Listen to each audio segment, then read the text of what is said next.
যে সকাল প্রার্থনা থেকে নিয়ে রাত্রি 9টা অবধি কি কি পরিবেশ তৈরি হয়েছিল আপনাদেরকে বলে বর্ণনা করতে পারবো না। আনন্দ জোয়ার একদম পুরো বয়ে গেছিল।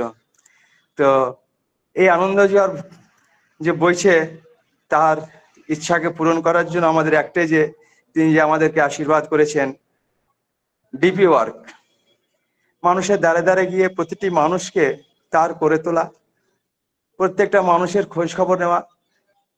আমি একাই আনন্দে থাকবো, স্বচ্ছন্দে থাকবো, ভালো থাকবো, সুখে থাকবো তা নয়, সবাইকে নিয়ে তিনি বলছেন। তো সবাইকে নিয়ে সবার পাশে দাঁড়ানোই হচ্ছে আমাদের ডিপি ওয়ার্ক। এই ডিপি ওয়ার্কের মধ্যে দিয়ে আমরা প্রত্যেকেই একটা সুন্দর পরিবেশ গড়ে তুলবো, সুন্দর ব্যক্তিত্ব আমাদের নিজের গড়ে তুলবো, সুন্দর পরিবার গড়ে তুলবো। এই ডিপি ওয়ার্ক করতে গিয়ে দেখা যাচ্ছে যে ভুল ত্রুটিগুলো আমাদের আছে সেগুলো অনেক কিছু শুধরে নেওয়া যেতে পারে। সেই ভুল ত্রুটিগুলো শুধরানোর জন্য হচ্ছে ডিপি ওয়ার্ক। ডিপি ওয়ার্ক যারা করছেন, যেখান থেকে করছেন, এই আনন্দের সঙ্গে সেই মানুষগুলোকে প্রত্যেকটা মানুষের দ্বারে দ্বারে গিয়ে প্রত্যেকটা মানুষের সঙ্গে এক আনন্দ পরিবেশ তৈরি করে প্রত্যেকটা মানুষকে সত্তামুখী ইষ্টমুখী করে তোলাই হচ্ছে ডিপি ওয়ার্ক। ডিপি ওয়ার্ক যে আমি ঠাকুরের জন্য করবো তা নয়, ডিপি ওয়ার্কটা হচ্ছে নিজের ব্যক্তিগত ওয়ার্ক, নিজে ভালো থাকার যে তুক, ওটা হচ্ছে ডিপি ওয়ার্ক। আমি যদি ডিপি ওয়ার্ক না করি আমি ভালো থাকতে পারবো না। ডিপি ওয়ার্কের মধ্যে দিয়ে বহু মানুষের ডিপ্রেশন, আজকে এই করোনার পর বহু মানুষ যে ডিপ্রেশনে গেছেন আমি বুঝতে পারছি না, বহু মানুষ ডিপ্রেশনে ভুগছেন। সেই ডিপ্রেশন থেকে বের হবার একমাত্র পথ হচ্ছে এই ডিপি ওয়ার্ক। যে অনেক মানুষের ব্যবসা চলে গেছে, অনেক মানুষের শারীরিক অসুস্থতা বেড়ে গেছে, অনেক মানুষ এই করোনা ভ্যাকসিন নেওয়ার পর তার শরীরে অনেক রকমের সিস্টেম দেখা যাচ্ছে। সেই সিস্টেমগুলোকে যদি ঠিক করতে হয় তো ডিপি ওয়ার্ক করতে হবে। ডিপি ওয়ার্কের মধ্যে দিয়ে শরীরকে সুস্থ রাখা যায়। একমাত্র প্রথমেই বললাম যে এই ডিপি ওয়ার্কটা নিজের তিনি জানেন তাই যে এই করোনা মহামারীর পর যে শরীরের মধ্যে কিরকম বিষক্রিয়া তৈরি হবে, মানুষ কিরকম কষ্টময় জীবন ব্যতীত করবে, তার জন্য এই ডিপি ওয়ার্কটা এনেছেন একমাত্র আমাদের জন্য, ভালো থাকার জন্য। আজকে দেখেন বহু মানুষের দেখা যাচ্ছে অনেক আমাদের এই সৎসঙ্গীদের মধ্যে দেখছি মায়েরা আসছেন, বলছেন দাদা আমার বাঁ হাত তুলতে পারছি না, সারা রাত আমাকে কেঁদে রাত কাটাতে হচ্ছে। কি হয়েছে? খুব প্রচন্ড যন্ত্রণা, প্রচন্ড ব্যথা, কোনো ওষুধ কাজ করছে না। কোনো যে অর্থোপেডিক্সের কাছে গেছি তো বলছে যে ব্যায়াম করুন, এক্সারসাইজ করুন।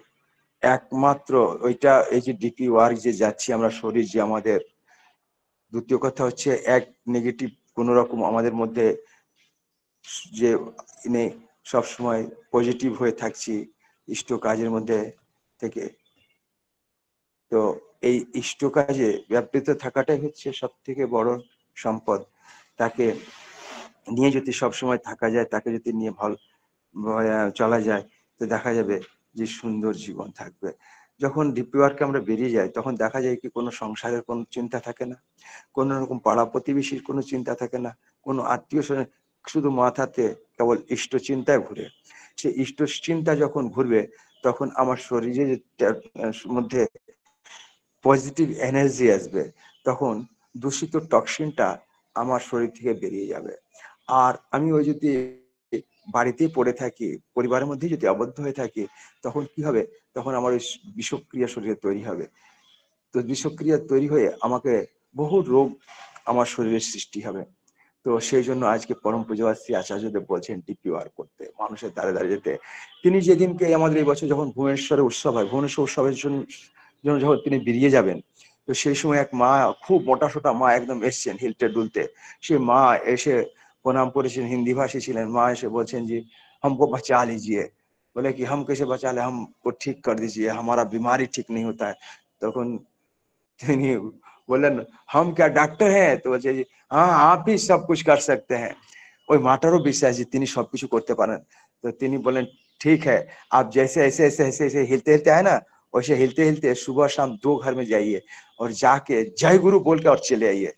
তো আচার্যদেব ওটাকে পরে ভেঙে বলেছিলেন যখন ওই ভুবনেশ্বর উৎসবে, যে তারপর বললেন যে মাটাকে যে আপনি 1 মাস পরে ফোন করে জানাবেন এখানে যে কেমন আছেন, আপনার যদি রোগ না সারে তখন আপনার আমি ট্রিটমেন্টের ব্যবস্থা নিব।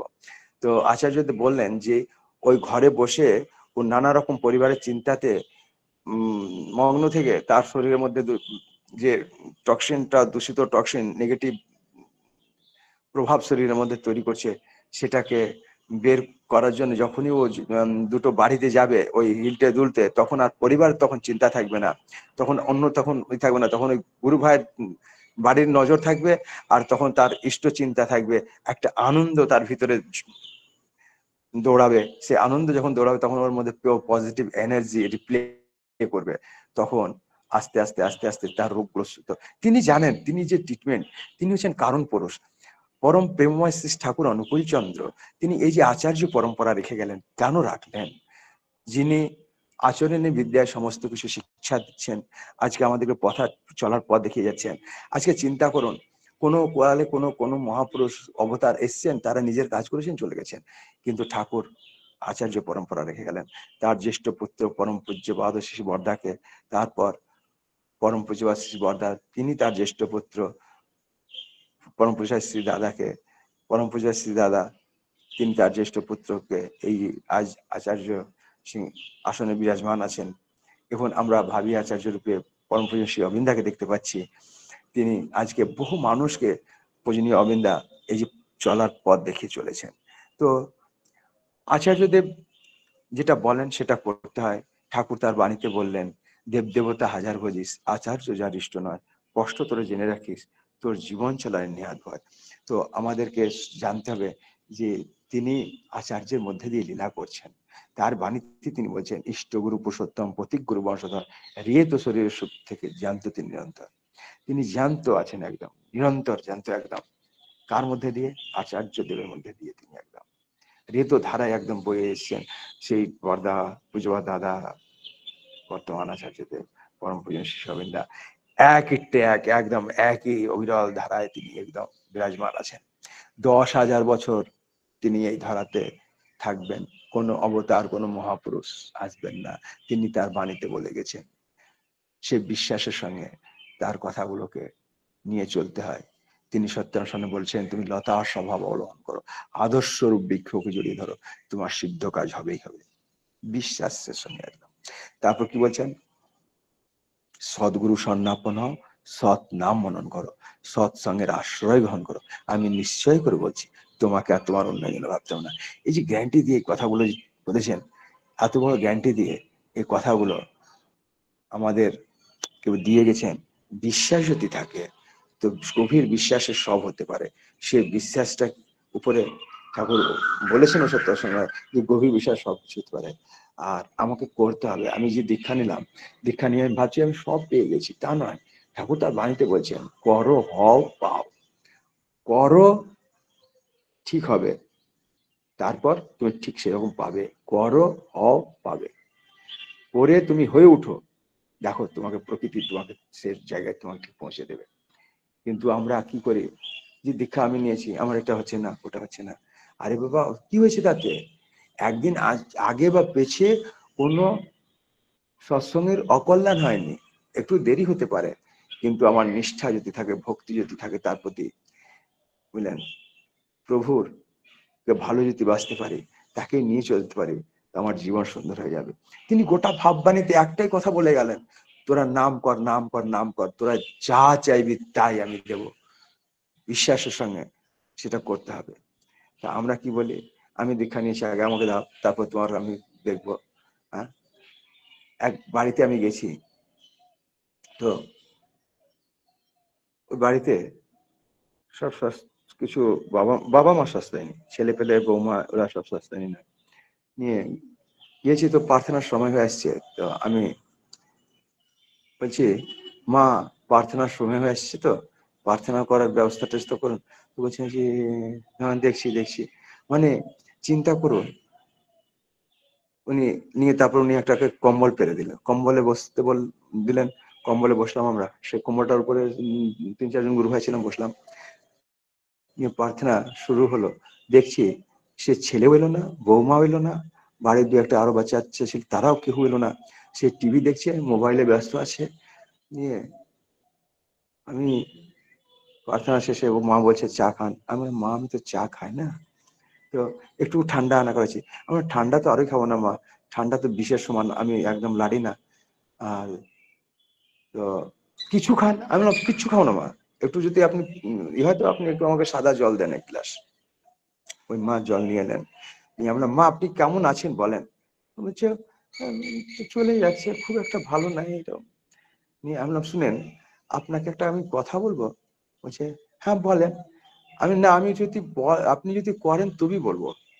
এটা একটা ওষুধ, এই ওষুধটা তো সবসময় সবকে দেওয়া যায় না, তো এই ওষুধটা আপনাকে আমি দেবো আর আপনি ফেলে দেবেন ছুঁড়ে, তো সেটা কোনো কাজে লাগবে না। তো আমি বলছি এই ওষুধটা যদি আমি আপনাকে তখনই দেবো যদি আপনি এটা গ্রহণ করতে পারেন, আপনি নিজের জীবনে নিয়ে চলতে পারেন, তবেই আমি বলবো। বলছি বলেন বলেন বলেন নিয়ে। তো আমি বলছি না আপনি দেখেন, তারপর আপনি চিন্তা ভাবনা করলেন তারপর বলবো। মানে ওনার এবার ভিতরের আকুতিটাকে আমি বাড়াবার চেষ্টা করছি, আকু পাকু করতে লেগেছি। তখন তখন দেখছি যে ও যখন আকুপাকু করছে তখন দেখছি আস্তে আস্তে ওর বৌমা চলে এসছে। বৌমা এসছে নিয়ে, আমি বলছি মা বসো, তো একটা চেয়ারের উপরে বৌমা বসলো। নিয়ে দেখছি তো আরেকটা ওর ছেলে ছিল তারা এসে দেখছি আস্তে আস্তে বসছে। তো ওই মাটা এসে বলছে আমাকে বলেন দাদা বলেন।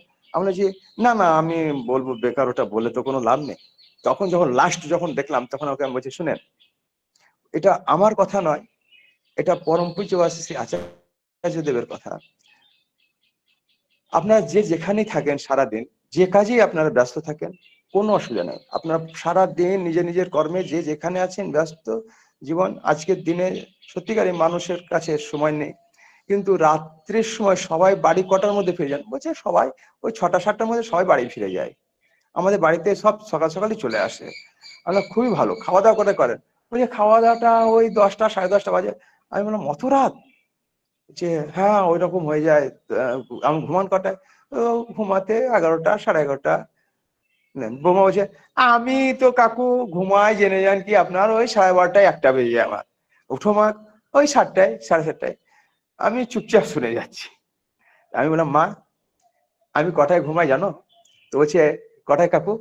আমি দেখো মা, আমি সন্ধ্যে 6:30 থেকে 7টার মধ্যে খাওয়া দাওয়া করে নেই। 7টার সময় খাওয়া দাওয়া করে আমি বেরিয়ে যাই, যদি কোনো কোথাও ইষ্ট কাজ করতে হয় তো আমি বেরিয়ে যাই।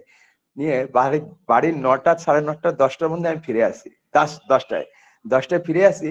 এসে বাড়িতে আমি 1 গ্লাস জল খাই।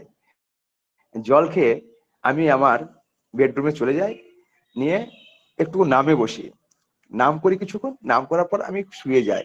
আমি 3টের সময় ঘড়ি দেখে পার ডে উঠে যাই, উঠে গিয়ে নামে বসি। আর 4:45-এ উঠে ইষ্টভীতি, 3:45-এ উঠে 3:45-এ উঠে ইষ্টভীতি করি।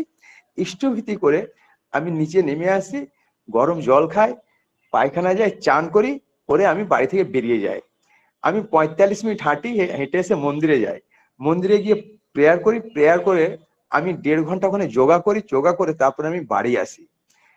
তো বলছে কাকু আপনি ঘুমান কতটুকু? আমি বললাম 11টা থেকে 3টে হিসাব করো কতটুকু হয়? 4 ঘন্টা। ঠাকুর 4 ঘন্টাই ঘুমাতে বলেছেন। দিনে কোনোদিন হয়তো সময় পেলাম তো হয়তো ঘুমিয়ে নেই, এটা মিথ্যে কথা বলবো না, 1-2 ঘন্টা দিনে ঘুমিয়ে নেই আমি। তো সেই মাটা বলছে বলেন, ও সেটা বলবো বললেন বললেন। আচ্ছা বলছি বলছি। তখন আমি বলছি আপনারা একটা কাজ করবেন, একটু চেষ্টা করুন, আপনারা বলছেন সন্ধ্যে 6:30 7টার মধ্যে সবাই বাড়ি চলে আসে, তাহলে খাওয়া দাওয়াটা আপনার 9টার সময় 9:30টার মধ্যে করবার চেষ্টা করবেন। আর সবাই একসঙ্গে বসবেন খেতে, আর সবাই খাবেন আর গল্প করবেন। সবানের সঙ্গে সবানের মেল আছে তো? বৌমা শাশুড়ির সঙ্গে কিরকম সুখ, এরকম আমি বলছি না না শাশুড়ি মা খুবই ভালো, আমার খুবই ভালোবাসে আমাকে। আমি বললাম কি মা কি বলছে বৌমা? হ্যাঁ হ্যাঁ শাশুড়ি বৌমা সঙ্গে আমার খুব ভালো রিলেশন আছে, আমার খুব সুন্দর খুব সুন্দর, জয় গুরু জয় গুরু। তো আপনার সবাই একসঙ্গে বসবেন, আর বসে খাওয়া দাওয়া করবেন, আর খুব গল্প করবেন। পরিবারের যত সদস্য আছেন আপনার 6-7 জন, 6-7 জন একসঙ্গে বসে খাবেন। আর যতক্ষণ এঁঠু আটটা শুকিয়ে যতক্ষণ ঝুরঝুরিয়ে না যাচ্ছে ততক্ষণ গল্প করবেন। গল্প করার পর যখন শেষ মুহূর্তে আপনারা সংকল্প করবেন যে সকালে ভোরে উঠে 5 মিনিট আমরা সবাই একসঙ্গে নাম করব, ইষ্টভীতি করব, সকালের প্রার্থনাটা করব। প্রার্থনা করে আমাদের যে যেখানে যাবার, যে যার যে কাজে আছি চলে যাব। কিন্তু এটা আমরা যে রাত্রে এটা সংকল্প নেব একদম, যে আমরা প্রতিদিন নিত্য যেন প্রভু সকালে উঠে 5 মিনিট নাম করতে পারি, ইষ্টভীতি ঠিক টাইমে করতে পারি, প্রার্থনাটা আমরা যেন করতে পারি। বিকালে প্রার্থনা যে যেখানে আছেন করবেন, অসুবিধা নেই, কিন্তু সকালের প্রার্থনাটা করবেন। 1 মাস করে দেখেন, আর যদি 1 মাস পর করেন তাহলে একটা সায়েন্টিফিক ব্যাপার আছে, 21 দিন কোনো জিনিস যদি আপনি করেন তো আপনার সেটা আস্তে আস্তে আস্তে আস্তে হ্যাবিট হয়ে যাবে। আর আপনি যদি সেটাকে 90 দিন যদি কন্টিনিউ করেন তাহলে আপনার লাইফ স্টাইল হয়ে যাবে। আপনি ওটা একদম ওইটাই আপনার লাইফ স্টাইল, ওটা আপনি না করে থাকতে পারবেন না। যেমন আমি আমার জীবনের কথা বললাম, আমি আমার ওটা একদম লাইফ স্টাইল হয়ে গেছে। আমি একদম আমাকে ওই ভাবধারাতে আমি বুঝলেন যে ওই রাত্রে 6:30 7টার মধ্যে খাওয়া দাওয়া, 10টার সময় চলে যাওয়া, কিছুক্ষণ নাম করা, ঘুমিয়ে যাওয়া, 3টের সময় ওঠা, নাম, এটা একটা মানে জীবনের লাইফ স্টাইল হয়েছে। ওইভাবে চলার প্রক্রিয়া শুরু হয়ে গেছে। তো ওখানে আর কোনো পরিবর্তন আসবে না। তো ওই মাকে বললাম যে আপনি যখন দেখবেন 21 দিন পর আস্তে আস্তে 1 মাস বলছেন, আচ্ছা যদি আপনি 90 দিন যদি করে ফেলেন তখন দেখবেন পুরো পরিবার তখন, আর একটা দেখবেন পরিবারের মধ্যে কি একটা আনন্দ আসছে, আপনার প্রত্যেক জিনিসের পরিবর্তন হয়ে যাবে। মা করবেন বলছে চেষ্টা করব। আমরা আবার এতক্ষণ ধরে আমি যে বক বক কালাম তার মূলে আমার কি লাভ হলো মা? আপনি বলছেন চেষ্টা করব, তাহলে আপনার বোধ শক্তি কোথায় জাগলো? তো বৌমাটা বলছে না না কাকু আমরা কাল থেকে করবো তাহলে সবাই। আমরা মা তুমি পারবে, তুমি তাহলে লেগে পড়ো। এবার আমি 20 দিন পর ওই বাড়িতে গেছি, আমি বলছি মা কি খবর? তো বৌমাটা ছুটে এসে বলছে কাকু আমরা প্রার্থনা করছি, সকালে করছি আর সন্ধ্যেতেও করছি। আমি বললাম ঠাকুর তুমি এই যে তিনি যে মানুষদেরকে পাঠান এই ডিপি ওয়ার্কের মধ্যে দিয়ে কত পরিবারের যে পরিবর্তন হয়েছে আমি বলে শেষ করতে পারবো না, আমি বলে শেষ করতে পারবো না।